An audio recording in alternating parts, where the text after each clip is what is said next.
like, wait, I've never seen a person of color or a doctor that's a person of color before to treat my skin.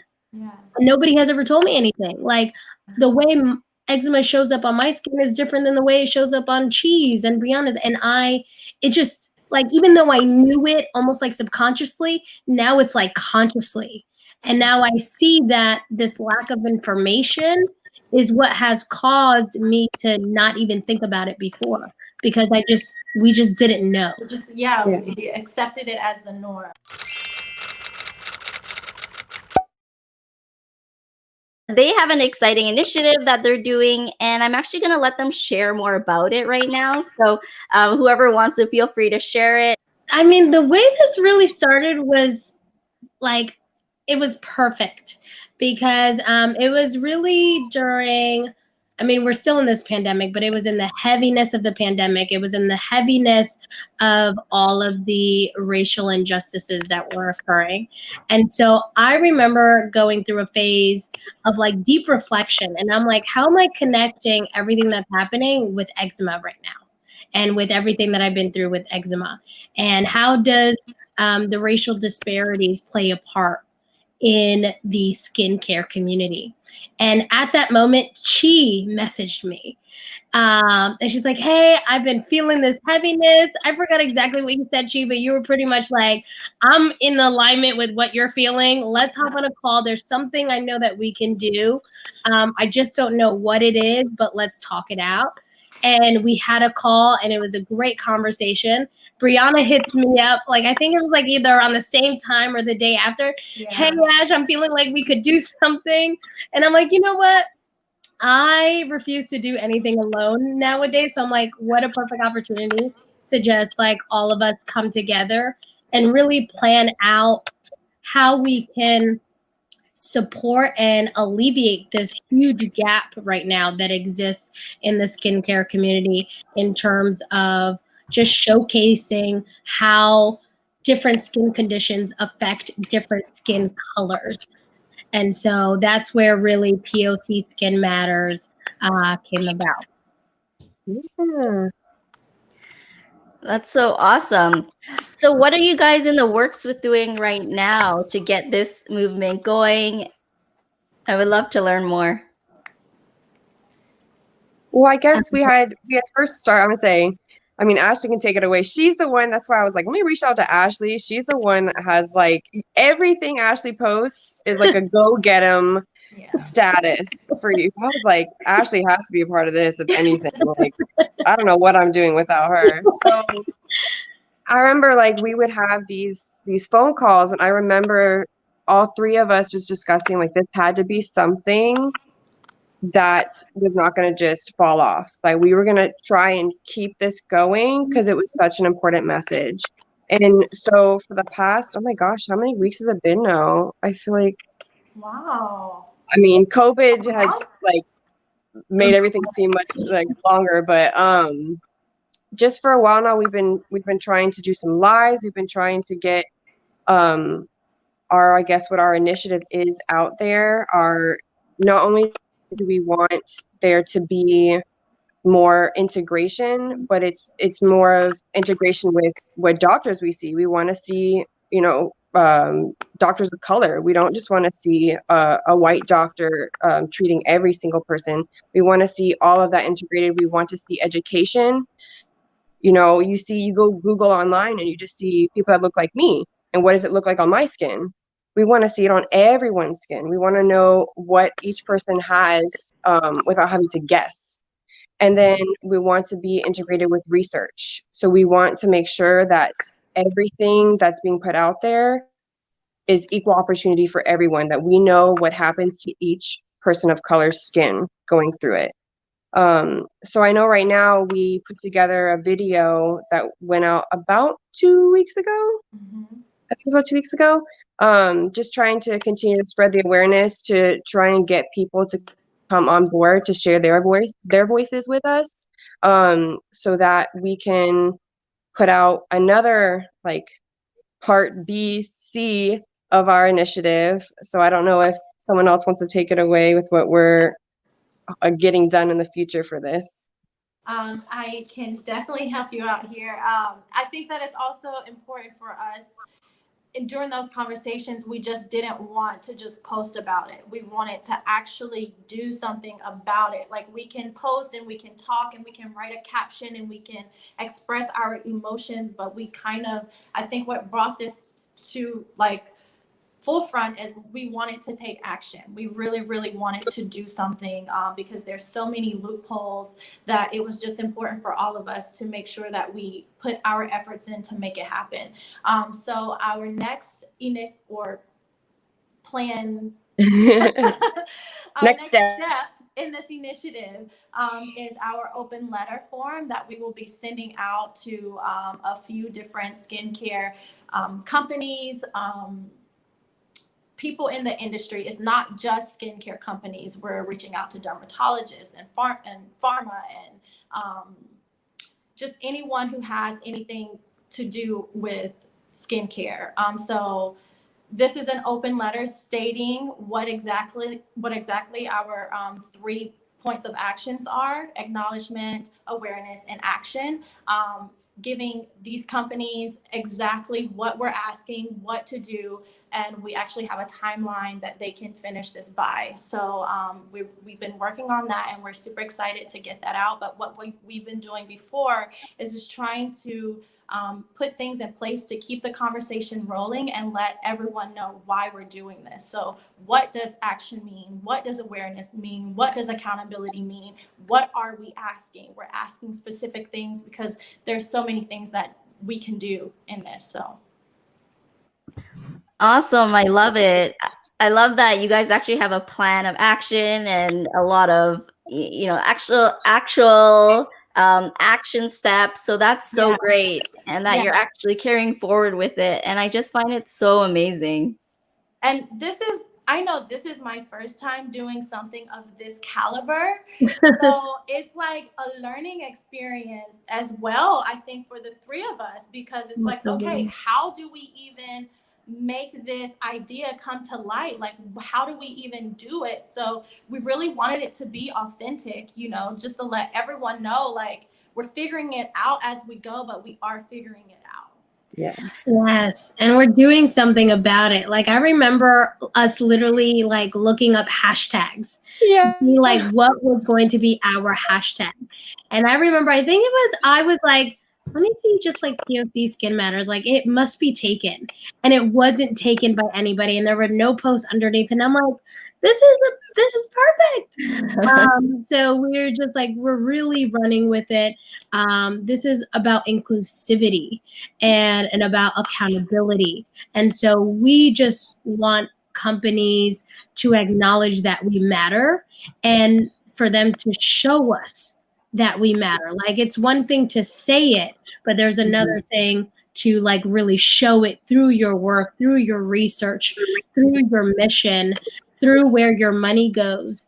And that's what we're pushing for. So like she said, this is grand, more grand than like, it's not just a little project for us. I think we have a lot of heart and passion in this, which is why we're so dedicated to making this happen. Awesome. So I think even after you shared all that, how does that, how does that concern people of color? I know that a few of you have shared before, like some posts about how African Americans actually have higher rates of eczema and other stats like that. So would you mind sharing some of those stats so that in case some people are wondering, like, why should we advocate for them? Yeah, I'll start it because I know I was even like looking some up today, even more so. But I believe it's the New Medical Journal, if I'm not mistaken the name. I might be saying it wrong, but they have a stat out that says that 20.2% of African American children live with eczema compared to 12% of white people. And so even when you break that up, including Asians, including Hispanics, it's over 56% of people of color that are diagnosed with eczema, but yet I don't see any of us when it comes to marketing, when it comes to reading, I mean, I really didn't think about all of this until a few months ago. Like I was like, wait, I've never seen a person of color or a doctor that's a person of color before to treat my skin. Yeah. And nobody has ever told me anything. Like the way eczema shows up on my skin is different than the way it shows up on cheese and Briana's. And it just like, even though I knew it almost like subconsciously, now it's like consciously. And now I see that this lack of information is what has caused me to not even think about it before, because we just didn't know. We accepted it as the norm. And I want to add on to that, because it's not a statistic per se today, but the thing that really got me was a couple months ago, someone posted about how it truly is because of the Black community. All the experiments done on Black skin in the past is outrageous. Just the amount of everything that we know is because we tested it on Black prisoners, or we went and voluntarily got, Black skin to be researched on, yet we don't see anything now on the research for you. We don't see anything out in the public in textbooks and stuff. And that is outrageous to me, to think that, Black skin was sacrificed back in the day for medical treatment to see what worked and what didn't, but then to not be accounted for now, that boggles my mind. Like, unfair is an understatement there. That is so true. And I've seen a lot of those stats too about how rates of eczema are higher in African Americans as well. And I think a dermatologist I interviewed said it's not just for eczema, but also other diseases in general. So I'm glad that you guys are bringing awareness to this. Yeah, and we didn't want to just limit it to just eczema, even though that's really what our expertise is in. But we wanted to be inclusive of all skin conditions, because from my knowledge, if that's what exists in our skin community, in the eczema community, that's probably what's happening in the psoriasis community and all these other skin communities, and they're probably facing the same thing. But I don't know if they're necessarily taking the initiative that we are, specifically within the eczema community. But our goal is not to just limit it to those in the eczema community and those companies that provide for us. Yeah. Awesome. I think that's so great. And how do you guys want other people to be involved, especially maybe even the people who are watching right now? How can they be involved? We're like, okay. My thing is like sharing their stories, like advocating alongside us, taking whatever resources that we give out and using that to keep spreading this, to not make it just a post, but an actual movement where things are actually getting done. Yes, and applying it to your personal life too. Like, I think if you see any stats out there that that are speaking about like these disparities, talk about it, share that knowledge with other people in your household or in your circle, so that this is something that just people are aware of that's happening, and we can start creating change, not just through our little community, but everybody else that's around us. And I would just add, look at the companies that you're using, or, the products that you're using. Go on their Instagram, go on their website. When we were collecting data for this, we had a list of companies, and I was going on their website, and it was literally like 2 or 3 out of 30 who had Black representation on their website. So we're not even talking about let's get off of Instagram. Going to the website, they didn't even have any Black people on their website. So, it brought a lot to my attention that wow, we are lacking representation It's just, it doesn't make any sense. So do your research, research the companies that your favorites that you're using, make sure that you're holding them accountable.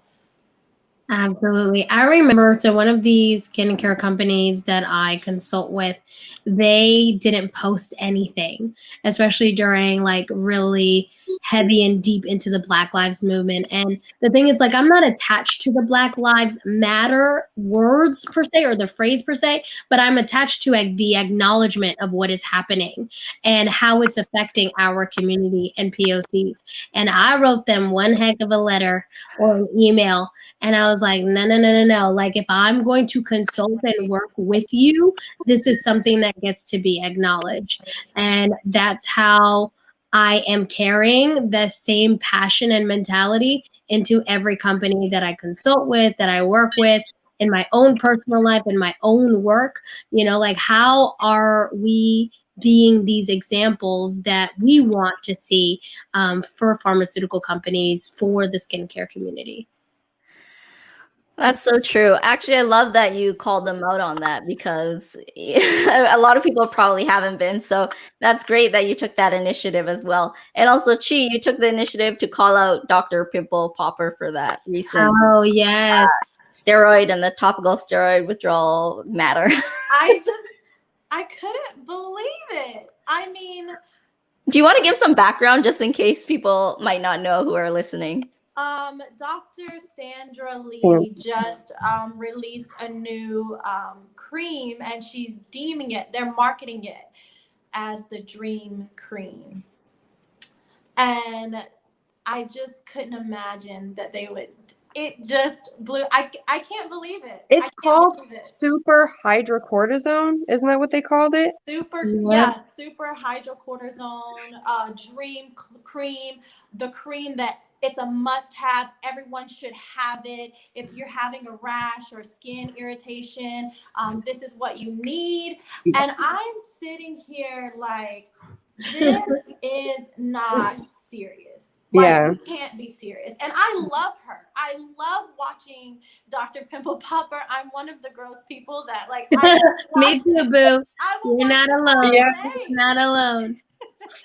So I'm just like, I felt like if she heard us, then maybe she could do something about it. I was trying to give her the benefit of the doubt. Maybe her company or production team or whatever didn't know anything about TSW. And they gave a response because the TSW community went crazy. Came out in large. Like, it was war. Like, I saw hundreds of comments. Like, I kept scrolling and it was never ending never ending. So she had to release a statement, and she released a statement, and it was basically, she briefly acknowledged TSW in the first sentence, and that's it. And then she was just like, although we are aware of TSW, dermatologists, we prescribe this. This is basically our go-to prescription for eczema, and it's a low potency, and it doesn't affect all people the same way, and you need to use it as recommended. So then it's just like, okay, well, this isn't enough. So what are the recommended guidelines that people need to use this? There's so many loopholes in this. Like, this is not okay. So no, that was my basic thing of, well, in your ad, you didn't say anything about how to properly manage this. You just kind of said, this is amazing. If you don't have this. Yeah, if you have a skin irritation, I've known people who come to me like, oh, Chi, I have like a little rash. And they're like, my doctor said to use this hydrocortisone. And I'm like, no, you have one little rash? Are you kidding me? Like, don't use that. So, yeah. That's so true. Yeah, I know that was a really big thing, and it went crazy. So I'm glad that you spoke out against that, and I know a lot of people did as well. And I'm so thankful for even everything that you guys are doing. Is there like one or two companies that are actually doing it really well? Because it's probably not something that we see very often right now.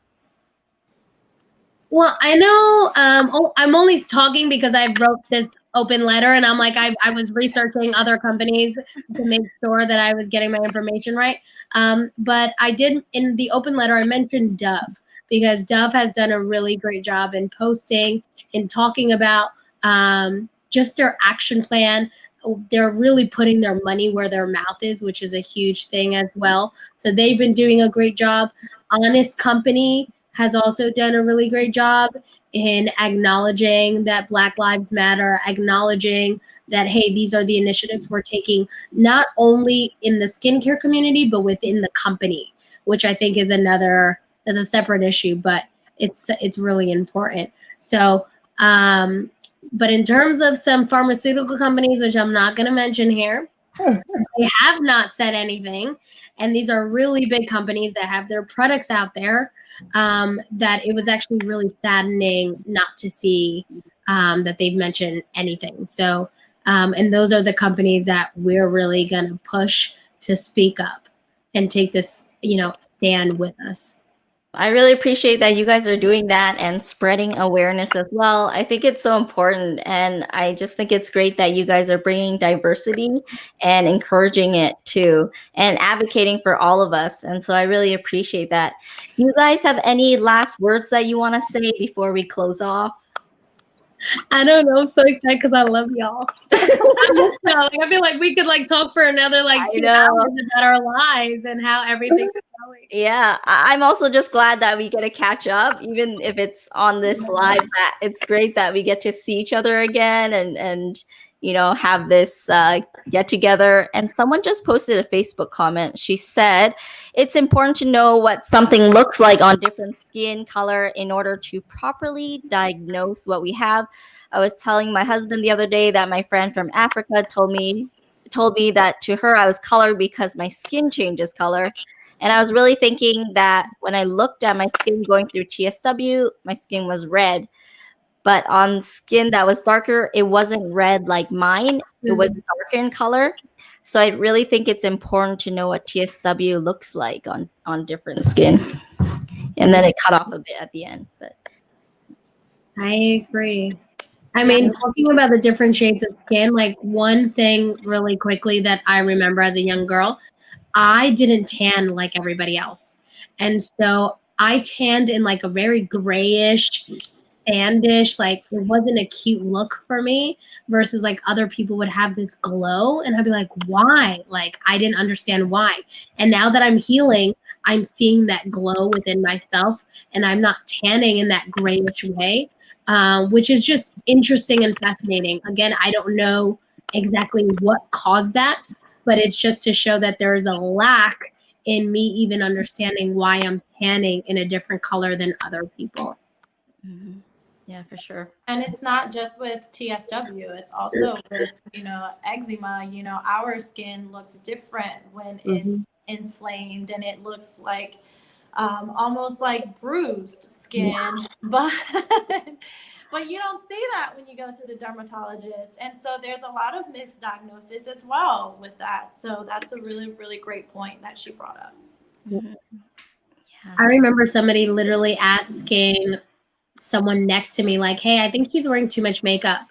And in my head, I'm like, it's my eczema. I have zero makeup on. I'm all bruised up. It looks like I put, too much eyeshadow on. And it's like, no, girl, there's no makeup. Yeah. I've heard that happening to other people as well. Yeah. It's tough.